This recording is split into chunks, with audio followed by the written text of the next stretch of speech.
Hello, I am Dudley Evenson, and I am going to share with you my process for making my wonderful new recipe for cornbread. And I call this gluten-free cornbread, and it's moist cornbread. I know a lot of times cornbread's kind of dry, but my cornbread is really special. So we are going to start with flour. Okay, so this is what I use.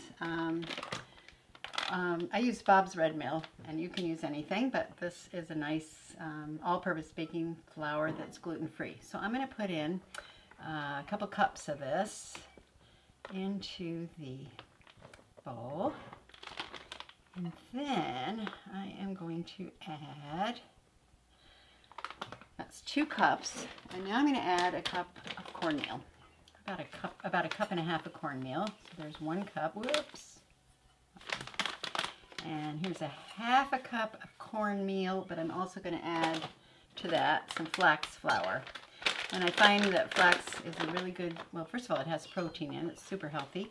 And then it also is good because it kind of binds things together. So when you're doing gluten-free, it helps. So that's the first step. Now I want to share with you this process. So what I did is I put in 4 cups of flour. And when you bake cakes and kind of biscuity kind of things, you want to have 2 teaspoons of baking powder. If you're making a cookie, you're going to want to have a half a teaspoon of baking soda, but we're not making cookies. We are making a cakey kind of thing. So because I put in 4 cups of flour, I'm going to put in 8 teaspoons of baking powder. 1, 2, 4, 5, 6, 7, 8. Always good when you can get that part done without anybody interrupting you. Because it's really important to have the right ratio of flour to whatever your leavening is. Now, other people might want to use yeast. There's all sorts of different ways, but this is what I do. The other part of it is I'm going to be adding eggs. And that will also be help give it some leavening and also help bind it together. So what we do first is we add all the dry materials. So I'm going to add a little bit of sea salt. And then because I really like, it's just about a spoonful. This is my favorite seasoning. It's called Spike. And because this is not going to be a sweet cakey thing, it's got more of a veggie kind of feeling, I'm going to add a few teaspoons of this, and basically it's really this Spike. This is the thing it comes from, but I get it in bulk. I use it in so many things, and it has less salt, and we like that. So now we've got some basics here. We've got all the flours we're going to use. Now the next thing I'm going to do is I'm going to go ahead and break up the eggs, and I'm going to get them squared away.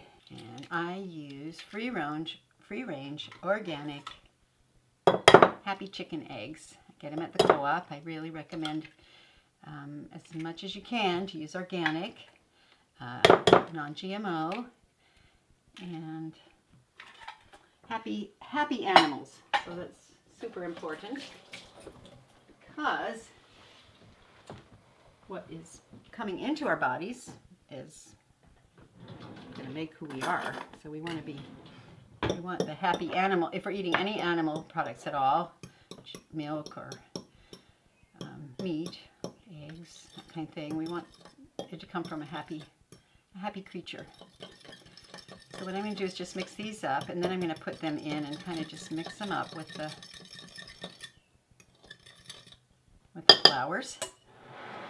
And get that going. So this is really just kind of getting things mixed in. So right here we've got the eggs in, and now I'm going to add a bit of oil, made by Israeli and Palestinian people who are trying to bring peace to that part of the world. So we like that. We like bringing peace, and I like adding a little olive oil. Olive oil is my oil of choice. There are many other kinds of oils people use, but it's really important that you get organic, healthy oils. And I don't know how my mother got away with using Crisco and things like that, and lard, and people use all sorts of oils, but that's not where we're going. So we've got the oil in here, and now what we're going to do, I'm just going to let that sit for a minute, and then we're going to get ready and add some vegetables. So the first vegetable I will add is zucchini. And what we end up with is a pretty healthy piece of, well, basically very healthy snack, or almost like part of a main meal. Super good. And so what I do here is I kind of like, it's chopping. It's basically chopping. And I could do this by hand, but it's kind of handy to do it here. I'm going to do this a couple of times. And we've got zucchini, and this is called a Ninja. It's like my favorite little device, because how long it would take me to chop and how many little cuts I'd get on my fingers is avoided. So I just keep going through these things. I think I might make that a little finer. I brought this particular dish to potlucks recently, and it sits on the table for a little while until people try it, and then they all want seconds, because it's kind of has a nice flavor, and it's also pretty healthy for you. Extremely healthy for you, actually. And there's a way this goes on.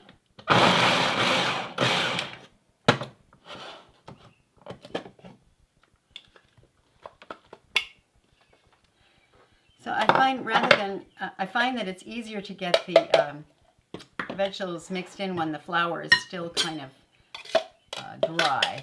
Once I get then I'm going to add some more liquids later. You will be able to go to my blog if you want and get the exact recipe, or as exact as possible. As I said, I'm not the best recipe person. Okay, so next thing is carrots. We're going to put in carrots. The more colorful something is, the better. I don't know, it seems like it's just almost a little healthier for you. So I'm going to go ahead and put in a few carrots, and I did wash them already. So we'll get these in and then continue with the process. And put those in.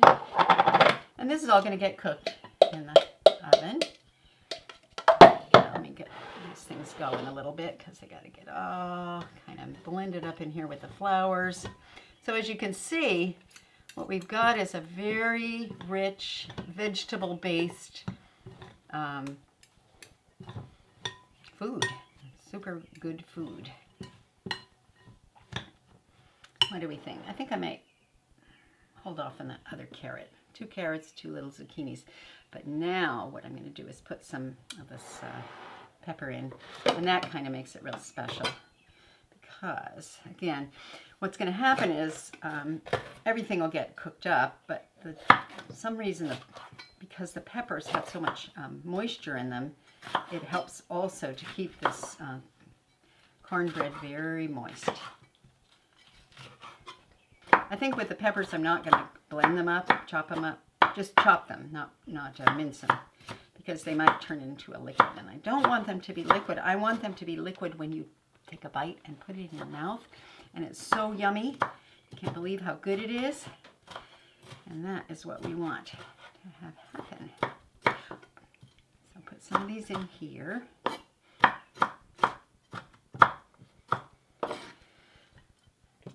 And salt is good for us, actually. I think in our modern American diet, we eat way too much salt. But I don't want, I think it's important to have salt in I know it's important to have a salt in our diet. So there's this. Now let's just get these mixed up a little bit. But what I'm going to do now is I'm going to add some almond milk.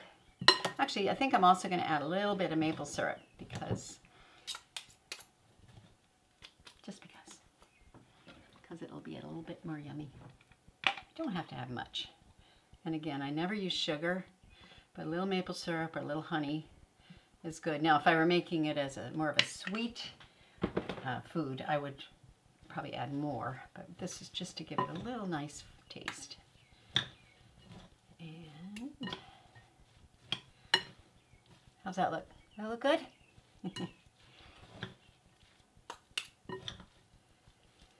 All right, now it's looking quite nicely mixed up. Again, we had all the flour and the baking powder already mixed in. And the salt's very important to have that ahead of time. Other things can get mixed up a little bit more. So what we're going to do now is add some almond milk, and I'm just going to kind of work it till I get the right consistency.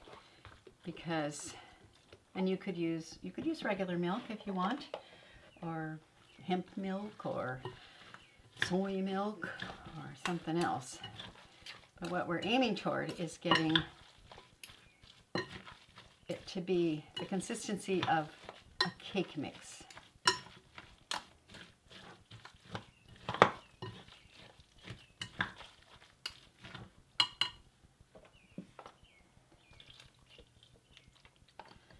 And then we should be ready to get it going in the oven. I have the oven preheated to 350 degrees. It's getting a little warm in here. I'm just getting this to be kind of not runny or anything, but just a bit. I think this is feeling about right. Because then once it starts baking, it's going to be very, it'll all start holding it together, and then we'll have a nice, yummy meal. Okay, so that's what we've got now. Woo! It's not poured out on the counter. Woohoo! And if it's a little more moist than less, it might take a little longer to cook. But that doesn't matter. It's all good. I'm going to cook this for about 45 minutes. And then I'll test it and make sure it cooked well enough. But I think that might be good. And voila! We have our moist gluten-free cornbread ready to go. Organic, non-GMO, all the good stuff. So we're going to put this in the oven now. There we go. I'm going to set the clock for the timer for 45 minutes. All right. Let's get some fresh air. Hey. Yeah.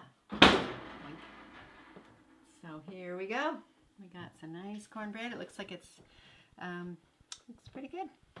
So what I'm going to do is just test it. This is how you test, and you hope that it doesn't end up with anything on it. Whoops. And I'm going to put this in, and looks like it's pretty good. So do check out my blog. I will put a recipe up on the blog, and then you'll be able to kind of catch up with how to do it. Like I say, I'm a little vague on my proportions, but I think you get the idea. You can go to our website, soundings.com, and click on the blog. We look forward to hearing from you, seeing you, and thank you very much for watching.